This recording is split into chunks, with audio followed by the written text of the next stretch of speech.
On May 20th, 2020, Dr. Susan Gates, a senior economist and director of the Office of Research Quality Assurance at the RAND Corporation, spoke to a Regional Educational Laboratory West convening of state education leaders on her research on effective school leadership pipeline interventions and the logic model she and her RAND colleagues have developed to support such efforts. This video shares some highlights from her presentation. Dr. Gates began with an overview of the key findings from her recent Principal Pipeline Initiative, or PPI, study in 6 large U.S. school districts.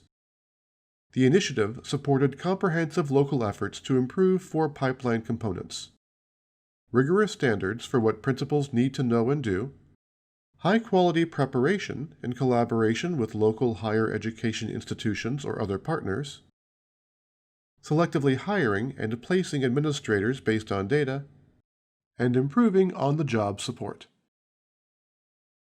As the PPI project evolved, the districts began to also reshape the job of principal supervisors to focus more on instructional improvement and also put in place different central office systems of support, such as a new position dedicated to school leadership. Ultimately, the study found that this work is very cost-effective. On average, districts spend less than 0.5% of their budgets to operate and enhance their principal pipelines, and schools in pipeline districts with new principals outperformed comparison schools in math and reading. Dr. Gates then described RAND's recent review of other evidence-based principal professional learning supports, leading to the research-based logic model she developed with her RAND colleagues. About 3 years ago, my RAND colleague Becky Herman led an effort at RAND that was supported by the Wallace Foundation to review the evidence base on initiatives related to professional learning for principals to understand what might be supportable through Title I or Title II under ESSA. When we reviewed the evidence base on professional learning efforts, what we found is that there were efforts that were out there were targeted on tackling a range of problems or pain points.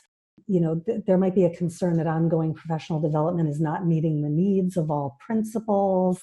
It might be that the amount of support that's being provided is not sufficient.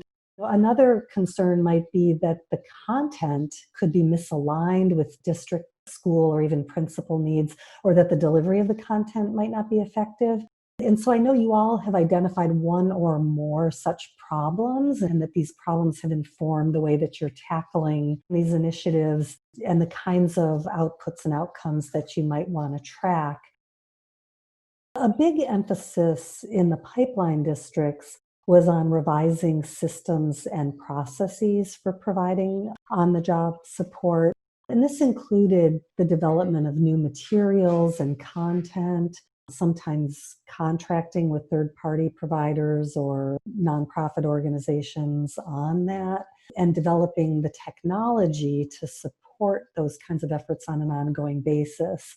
And then finally, there was also an effort to train district staff to do that work. One of the things that was interesting to me is that a lot of times, even when the pipeline districts looked outside to exemplary organizations or NGOs to bring a particular type of training and support in-house, they also had an emphasis on kind of a train-the-trainer model. So asking those third-party providers to bring the district officials up to speed so that going forward, they could do it themselves and not have to rely on an outside organization. And then in terms of another way in which the pipeline districts really use their pipeline resources was in actually providing the on-the-job support and induction for principals and assistant principals. And that included the induction support, which was in many cases quite intensive and included, kind of classroom-based learning as well as coaching.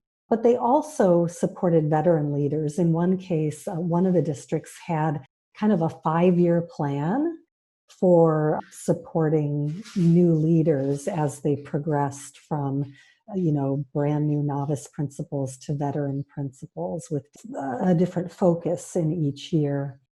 And then finally, they were also very focused on providing executive coaching and support to those who would supervise and support principals In addition, the districts spent a fair amount of time rethinking the structure of that principal supervisor role. So it wasn't just about making sure that the people had the skills that they needed, but they also devoted time to thinking about how they were structuring that job, where it fit within the district's central office, how it was linked with other offices in the districts that were providing school supports. And I would say even kind of rethinking this concept of school support and how it interfaced with mentoring, coaching, and support for principals.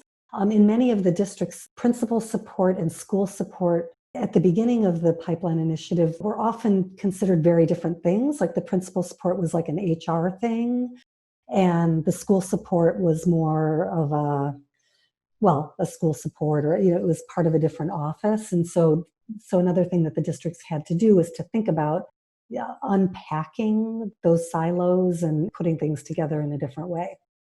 This logic model illustrates how it kind of distills the different types of activities that we observed professional learning initiatives undertaking, and then the kinds of outputs that we observed in the literature and the outcomes that folks were trying to tie back to those professional development activities.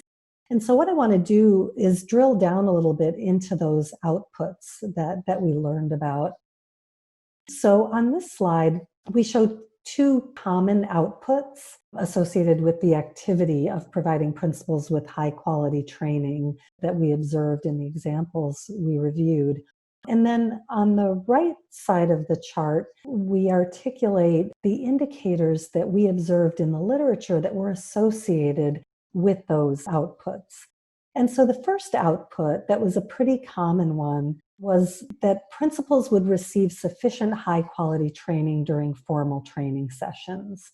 And when we looked at the kinds of indicators that were being used to assess whether that output was being achieved, the kinds of things that we saw were things like the proportion of principals who might be able to apply certain concepts that were the focus of the training, or the proportion of principals who could demonstrate improved knowledge, skills, and abilities related to those key learning objectives for the training.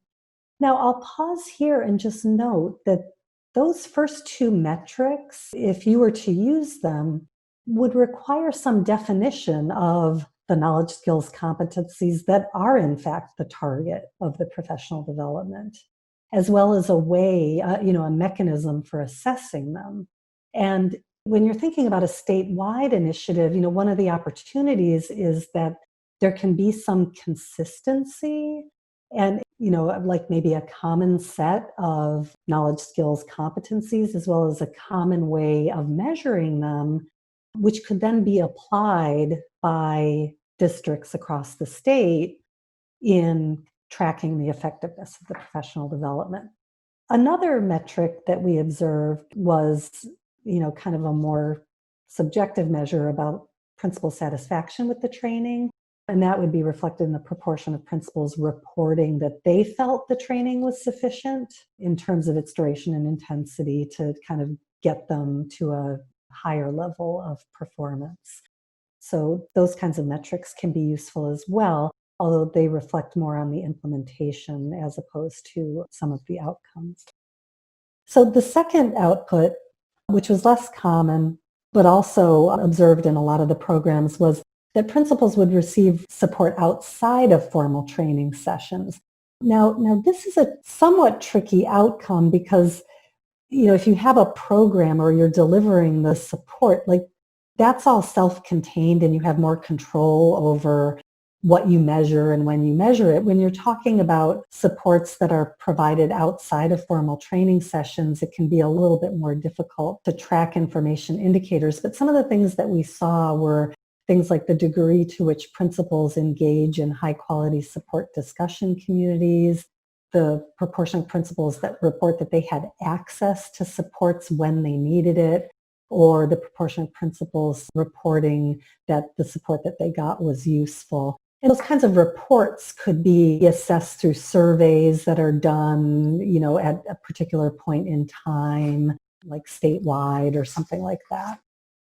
So we just discussed some output metrics, but ultimately your hope is that these efforts that you're undertaking will improve outcomes. And in the literature, we see programs focusing on short-term outcomes, medium-term outcomes, and long-term outcomes.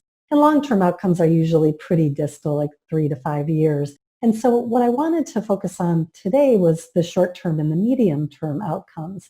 In the near term, professional development efforts would be expected to influence improved leader capacity. I mean, you would hope that people go through a training or participate in a professional learning community, their capacity would improve in key areas like setting direction, vision and goals, managing the school environment, time management, adapting to school needs, communication. And all of these kinds of capacities and competencies are things where there are different groups who have developed means of assessing it. And so there are resources out there that could kind of help you in thinking about how you might assess those leadership capacity outcomes that might be most important. And then in the medium term, there are school and student outcomes that you might look to, like improvements in instructional quality school-wide, improvements in the school culture and climate, as well as the retention of high-quality staff. But I think, some of the questions for you are, what indicators of short and medium-term outcomes are relevant targets for your efforts? And then what data can you draw on to determine whether your efforts are being implemented as intended and having the desired short and medium-term effects? For more information about Dr. Gates's work in this area, please visit her profile page at the RAND Corporation. Other research on this topic can be found in these articles. If you have questions or need more information on this topic, please contact REL West at relwest@wested.org.